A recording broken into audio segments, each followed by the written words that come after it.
Welcome back to the Morning Momentum. If you're just joining the conversation, this is the 2023 roller coaster brought to you by yours truly, Alfonsoh, Ouma, and Hezron Asewe. Many thanks for choosing to stay with Younib TV. And now you can join the conversation via our SMS line 0719144144. On to another top story that made the headlines. And of course, we are still proceeding on, and this year as well.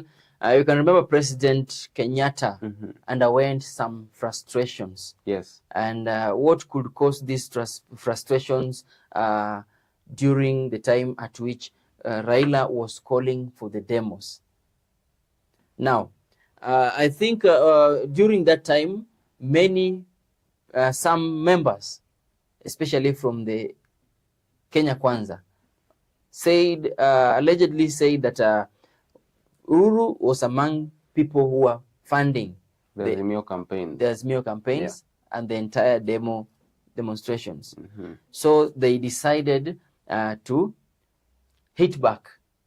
As people were destroying properties on the other side, some were also, maybe it is allegedly said that they were sent to go and do the same on their land. And there was a leader who was captured saying the same thing.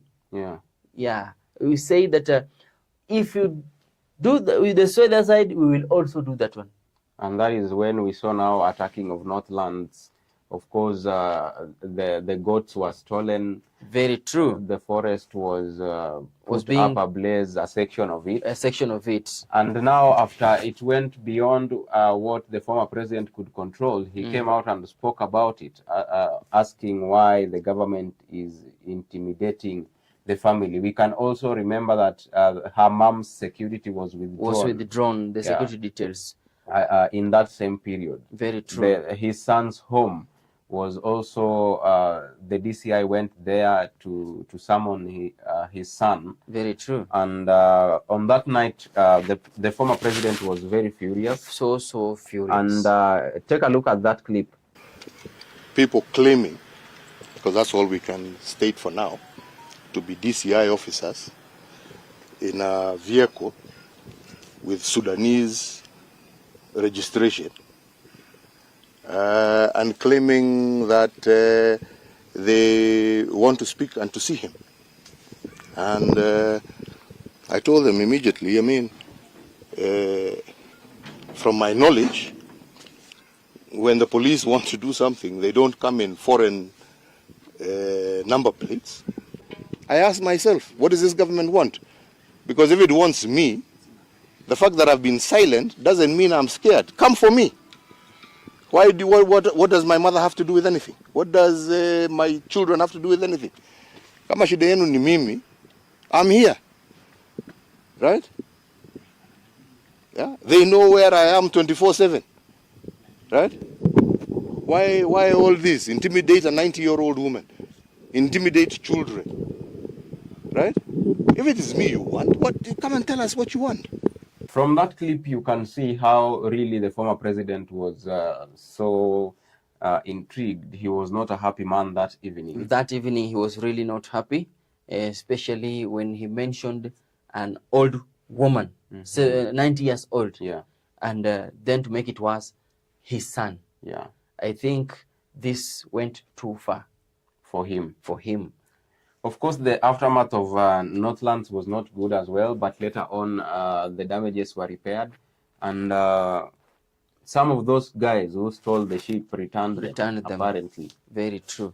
Yeah, so that's a top story that made headlines. There, we move on to the next one. The next one here. It is about the 50 CAS appointments. Before we delve into this story, take a look at the speech that President William Ruto gave while doing the appointments. I am also acutely aware that in this service, there will be many challenges. You may not know everything.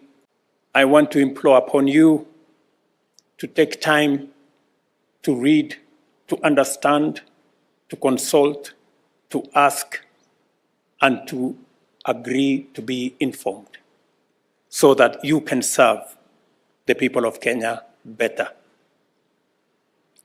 I did make, in this administration, appointments deliberately across the country because it is our intention to bring Kenya together. I even went out of my way to appoint people who may not have necessarily voted for me, because the elections are behind us.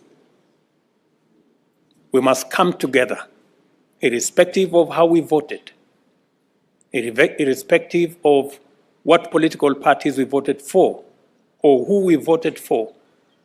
It is now time for us as a country to come together, to work together, so that we can better serve the millions of Kenyans who expect from us nothing short of service. Now, Hezron, you have to agree with me that most of these people that were appointed on the positions of the CASS were political rejects. These are people who vied for different positions, but they never made it to those respective positions. And now I think most of them, again, were supporters of President Ruto. So it kind of, for me, looks like a way of giving back. And that is why they were appointed. We have prominent names that appear on that list. Let us take a look at different dockets that the president appointed people, and we'll start with the office of the deputy president. We had Anne Wanjiku Mwangi being appointed there, where there was Nicholas Rioba, Edwin Sudi. Those were appointed at the office of the deputy president. And then about the cabinet? Yeah, followed the office of the prime cabinet. There was Sharif Ali. There is Isaac Mwaura Maigwa, former nominated member of parliament. And then there is Rehema Hassan. Now, when we talk about those who tried different positions and they never succeeded, we have Millicent Omanga, who was nominated in the docket of Interior and National Administration. We have Hussein Dado, who was the former governor of Tana River. We had Nicholas Gumbo, who was nominated in the docket of Roads and Transport. Nicholas Gumbo was former Rarieda MP. Yes, former MP. Also, he also contested for Siaya, the gubernatorial seat in Siaya County, yes. There is Dennis Itumbi, who was nominated in the docket of Foreign Affairs. We had former Nairobi Governor Evans Kidero, who was nominated in the docket of Investments, Trade and Industry. There is Bishop Margaret Wanjiru, who also contested for a political seat, but she never made it there. The former chair, Wilson Sosion. Yeah, he was nominated in the docket of Tourism, Wildlife and Heritage. We also have former Nyando MP, Fred Outa, who was nominated in the Ministry of Mining, Blue Economy and Maritime Affairs. And now, what surprises me is that these CSS are classified under CSG 3, equivalent to Job Group 5. And you know what that means when it comes to salary? Salary, when you find yourself in Job Group 5, my friend out there, they say you are eating with a big spoon. You are eating life with a big spoon. Yes. So these guys could be taking home approximately 765,000 thereabout monthly. And that is why it spiked reactions that now Kenyans have to, taxpayers' money is going to be used to pay the CASS, and it is speaking in billions. And this salary, is it inclusive the... No, now the salary of about 765,000 is exclusive of allowances, per diems also. That is really, really very, very great life and a big salary for these people. So yeah, of course, this motion was taken to court, and the court termed it unconstitutional, and I understand they are still in office. Very true. But they are still in office, still taking home salary. Yeah, the verdict is still in court. Recently, again, they termed it unconstitutional. We're waiting to see the course it will take. Very true. Yeah. Well, we have a video. Take a look at what the judgment was on that day when the verdict was concluded. orders. Having answered all the issues that we framed in the consolidated petition, we now make the following final orders. A, that the current Office of Chief Administrative Secretary, created by the first and fifth respondents and contained in the Kenya Gazette Special Issue number 12432, dated 12th of October 2022, and which announced the vacancies thereof, is unconstitutional. B, that whereas there was some reasonable public participation on the first complement of 23 Chief Administrative Secretaries, there was no such participation regarding the additional complement of 27 office holders. C, that the entire complement of 50 Chief Administrative Secretaries, which is to say all the second to the 51st interested parties, is unconstitutional. D, for the avoidance of doubt, the notification by the first respondent, dated the 16th of March 2023, appointing the second to 51st interested parties to the office of Chief Administrative Secretary, is hereby quashed. E, that the prayer that Section 26, subsection 2 of the Salaries and Remuneration Commission Act and the Salaries and Remuneration Commission, Remuneration and Benefits of State and Public Officers, Regulations 2013, be declared unconstitutional, is disallowed. F, a declaration is hereby issued that the first respondent enjoys constitutional immunity from suit and was illegally joined into the proceedings. G, that the petition against the first interested party, controller of budget, is hereby dismissed. The last issue relates to costs. Costs ordinarily follow the event and are at the discretion of the court. We find that the consolidated petition raised constitutional issues in the public interest. The order that commends itself to us is that each party shall bear its own costs. Now, let's shift gears to another top story that made the headlines, and that was a story we promised you earlier about the National Dialogue Committee report that was tabled to Azimio and Kenya Kwanza after the National Dialogue concluded.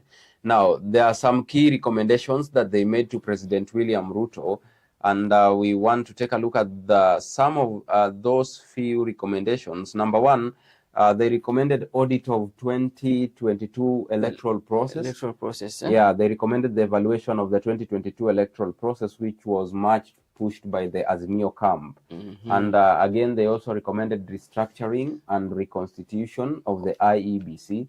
They recommended the establishment of an expanded selection panel from the current 7-member to a 9-member selection panel. The 7-member selection panel was selected by President William Ruto on February 13th, if you can remember. Very true. Yeah, they also said that about electoral legal reforms, they recommended that legal reforms passed less than 18 months to the general election become effective in the next electoral cycle. And now on the issue that many Kenyans are complaining about the cost of living. The cost of living. Yeah, in the report, both camps made proposals on key issues that were part and parcel of the talks in which they disclosed failure to hit a deal on Azimio's major concerns on taxes, the Finance Act, and the housing levy. Yes. In that report, there's a section of it that states the committee was unable to reach a consensus on a number of other proposals on the matter of cost of living, including the reduction of VAT on fuel from 16% to 8% and scrapping of the housing levy, the twin issues in the Finance Act 2023. Yes. So on the cost of living, they really didn't come to a clear closure. And we saw some leaders talking about it. I believe you will take us through that. Number 3 key recommendation that they made was about entrenching of funds into the constitution. And in the report, the committee recommended the entrenchment of the National Government Constituency Development Fund. There was also the National Government Affirmative Action Fund and the Senate Oversight Fund. They further recommended the World Development Fund be established by the state. Now, apart from, I know the list is still continuing. Establishment and entrenchment of state officers. That's another recommendation. Then the to the law on multi-party democracy, where NADCO recommended the establishment of the Independent Political Parties Regulatory Commission as an independent body that shall be responsible for regulations of political parties and their office holders and the management of political parties fund. Yeah, that is a role currently vested in the office of the registrar of political parties. Yeah, very true. And I can remember after the report was compiled, by the end of the sessions they had at Bomas, President William Ruto really embraced the report. Yeah, and he said that now it is time to work. The way he was speaking, as you will watch later, he was really impressed. And on the other side, Raila Odinga, the Azimio leader, also was embracing the same. Take a look at what the president had to say after the report was finalized. I want to congratulate all the teams that were involved in the dialogue process. They have come up with recommendations. I have seen the recommendations. They are in good stead. All the recommendations they have made, they are practical. We are going to work on those recommendations to reduce in areas they have recommended, to do whatever they have recommended in Parliament. Those that belong to the executive, I will make sure that we execute without any delay. The job of the rest of us as Kenyans now is to unite and move together into the future to build our country, to build the unity of the citizens of our country, and to work on our economy so that we can grow jobs and we can enhance production and productivity so that we can reduce the cost of living and we can create opportunities for Kenyans to be their best. Sasa wale watu walikuwa wanazungumza mambo ya dialogue wamemalizana na hiyo kazi. Na tunawapongeza, wamemaliza hiyo kazi. Sasa tuungane tupeleke Kenya mbele. Wametoa mapendekezo.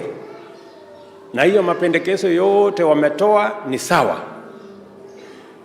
Mahali wamesema tupunguze gharama ya serikali, ile watu wanaenda safari, ile watu wamesema ipunguzwe by 30%. Ingine wamesema ipunguzwe by 50%. Hiyo ya 50% nimefanya tayari kupunguza hiyo by 50%. Ile wanasema ipunguzwe by 30%, mimi napendekeza hata tuongeze ikuwe 50%, ndio tupunguze zaidi. Ndio Kenya iweze kusonga mbele, because we must learn to live within our means. Yale mambo mengine yote wamependekeza, sasa nyinyi wabunge muende mukalie hiyo maneno, tumalizane, sisi wa Kenya wengine tuungane, sasa tushirikiane na kujenga taifa letu la Kenya bila ugomvi, bila chuki na bila ya kugawana. Tuwe pamoja so that we can move together as a country.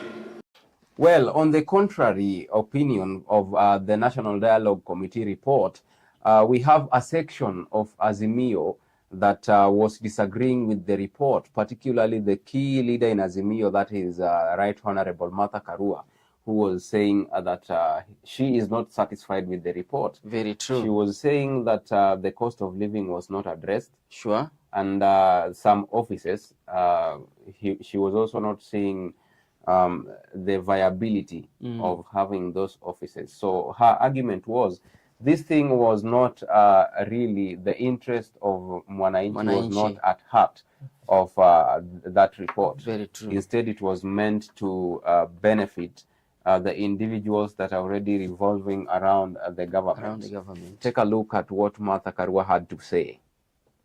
We want to say it has nothing to alleviate the suffering of citizens, but it offers goodies to the leadership. This is totally unacceptable. It is a fraud upon Kenyans. It should be frowned upon and totally rejected. We will not debate over semantics. The stand of NARC Kenya, total rejection. Sure. But we remain an integral part of Azimio, a democratic coalition where dissent. Dissenting doesn't mean disrespect. We differ with. Starting point would be reduce the fuel tax to where it was, 8. That would have a ripple effect. Scrap the housing tax, which is but a slush fund. Office of the Prime Cabinet Secretary or Prime Minister or leader of official opposition must be subjected to a referendum after full participation by Kenyans. Similarly, the issue of Constituency Development Fund, which the courts have already declared unconstitutional, such an audit should not be a parliamentary process, but by the two protagonists. It should be by the KK and Azimio, and it should not be a parliamentary process. Now, with that story of Martha Karua, let's sample a few sentiments that have come in. There are many, we may not be able to read all of them because my director tells me we need to wrap up now. George from Kariobangi says, heartbreaking news about the Shakahola massacre. Our prayers went out to the victims and their families. All right. Thanks so much, George, for your sentiment. Genevieve from Ruido says, sad to have heard about Professor Ngoha. His contributions to education were immense. Kenya lost a great mind. I agree to this. Very true. Yeah. On the other hand, we have Jen Nyokabi from Kiambu who says, I know you have not touched about this. Fuel prices were up again. It was tough for us. And how are we supposed to manage those constant increase miseries? Now, from my side here, I have Peter from Kajiado. Peter says, the move by some MPs was interesting. Unity was crucial, but I hope it was for the right reason, not just for political gain. Another one here, Kalime Rogers from Kasarani says, I was relieved when the demonstrations were called off. It led to constructive dialogue rather than more tension. Definitely. Very true. Last sentiment here from Beatrice from Thika. She says, I had mixed feelings about the dialogue report. Ruto and Raila endorsing it was a positive sign. But what about Martha Karua? Concerns. All right. It's something that we cannot talk about it. He knows the best reasons why he's genuinely concerned about some of the articles in the National Dialogue Committee report. And they may be genuine to her. Those are personal opinions. Sure. And we are looking forward to how it will go and the direction it will take. Very true. Yeah, so many thanks for choosing to stay with the Morning Momentum, particularly Younib TV. And I want to thank all those who made this broadcast a success. Brian Ngoha and Raphael Wangila behind the camera. Of course, not forgetting the Chief Controller, Anifa Kavira. My name is Hezron Asewe. I am Alfonsoh Ouma. Of course, next week, Wednesday, we are going to bring you the second part of the 2023 roller coaster. See you then, and until then, do have a beautiful day.